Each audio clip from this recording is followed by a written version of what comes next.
நம்ம தமயந்தி சரளாவுக்கு தாயத்து கொடுக்கறதுக்காக போறா.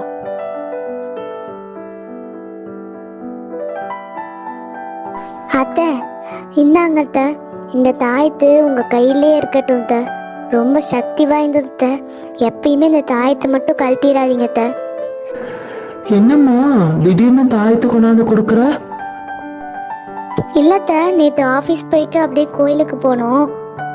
போயிட்டு அங்கே ஒரு பூசாரி வந்து கொடுத்தாரு, மந்திரிச்சு தாயத்து கொடுத்தாரு. நானும் கட்டிக்கிட்டேன், அதான் உங்களுக்கு கொடுத்தேன் அத்தை. ரொம்ப சக்தி வாய்ந்ததான். இது கட்டினா வீட்டில் எந்த கஷ்டமும் வராதான். நம்ம கடன் பிரச்சனையெல்லாம் தீர்ந்து போயிருமா அத்தை. அதனால தான் உங்களுக்கும் சேர்த்து வாங்கிட்டு வந்தேன், நீங்கள் கட்டிக்கோங்க அத்தை அப்படின்னு தமயந்தி அந்த தாயத்தை சரளாட்ட கொடுக்குறா. கொடுத்துட்டு உடனே திடீர்னு மயக்கம் போட்டு விழுந்துடுறா. தம்பிங்க என்னம்மா ஆச்சு? நல்லா தாம்மா பேசிக்கிட்டு இருந்தேன், என்னம்மா திடீர்னு மயக்கம் போட்டு விழுந்துட்ட?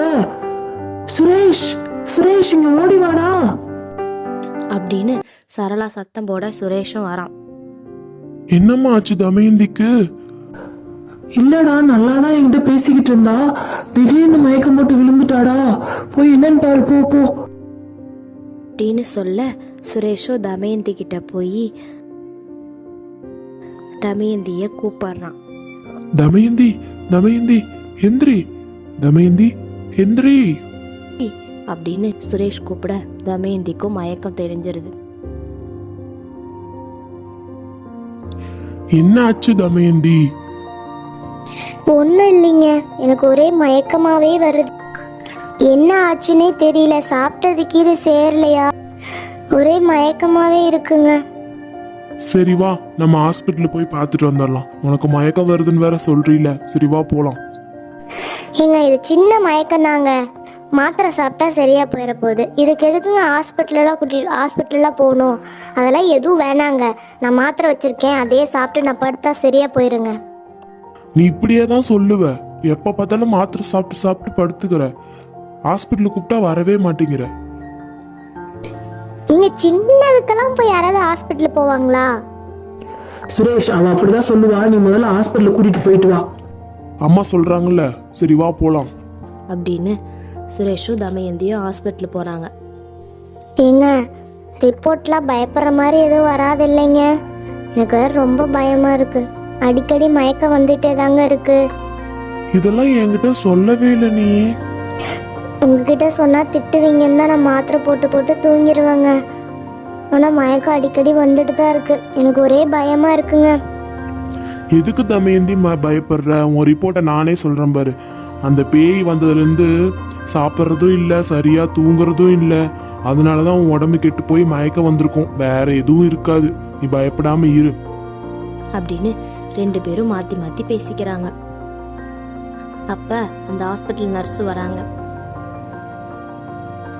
இங்க தமயந்தி சுரேஷுங்கிறது நீங்க தானே? உங்க ரிப்போர்ட் வந்துருச்சுங்க. உங்க ரிப்போர்ட் பாசிட்டிவ் தான். சுரேஷ், நீங்க அப்பாவா போறீங்க. தமயந்தி, நீங்க அம்மாவா போறீங்க. என்ன சொன்னீங்க? நான் அப்பா ஆக போறேன்னா? ஆமாங்க, ரிப்போர்ட் பாசிட்டிவாக தான் வந்திருக்கு. நீங்கள் அப்பாவாக தான் போகிறீங்க. அப்புறம் டாக்டர் உங்களை கிளம்ப சொல்லிட்டாங்க. மாதம் மாதம் ரெகுலர் செக்கப் மட்டும் வர சொல்லிட்டாங்க அப்படின்னு சொல்லிட்டு அந்த நர்ஸு அந்த இடத்த விட்டு போறாங்க. சுரேஷ்க்கு ஒரே சந்தோஷம். ஏய் தமயந்தி, நான் அப்பாக போறேன், நான் அப்பாக போறேன், நான் அப்பாக போறேன் அப்படின்னு கத்திக்கிட்டே அந்த ஹாஸ்பிட்டல் கூட பார்க்காம டான்ஸ் ஆடிட்டு இருக்கான். ஏன் தமயந்தி இந்த விஷயத்தை என்கிட்ட மறைச்ச? என்கிட்ட முன்னையே சொல்லியிருக்கலாம்ல. எனக்கே தெரியாதுங்க. எனக்கே ஒரே ஷாக்காக தான் இருக்குது. ஹாஸ்பிட்டலில் சொன்னனால தான் எனக்கே தெரியும். இந்த பேய் பிரச்சனையில் நாள் கிழமை எதுவுமே நான் கவனிக்கலைங்க. இப்போ தான் எனக்கு ஞாபகம் வருது.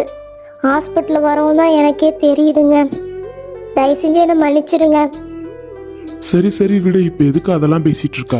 நம்ம போய் அம்மா கிட்ட சொல்லுவோம். அம்மா கிட்ட சொன்னா ரொம்ப சந்தோஷப்படுவாங்க. சரி வா போலாம் அப்படின்னு சுரேஷும் தமயந்தியும் வீட்டுக்கு போறாங்க. அவங்க கிளம்புனதும் அந்த பேய் அந்த இடத்துக்கு வருது. என் குடும்பத்தை அழிச்சிட்டு என் குடும்ப சந்தோஷத்தை எல்லாம் சிதைச்சிட்டு நீங்க சந்தோஷமா குடும்பமாக போறீங்களா? எப்படி இந்த கடவுள் உங்களுக்குலாம் இப்படி கொடுக்கறாரு? இந்த கடவுள் வேணா கொடுக்கலாம், நான் உங்களை விடவே மாட்டேன்.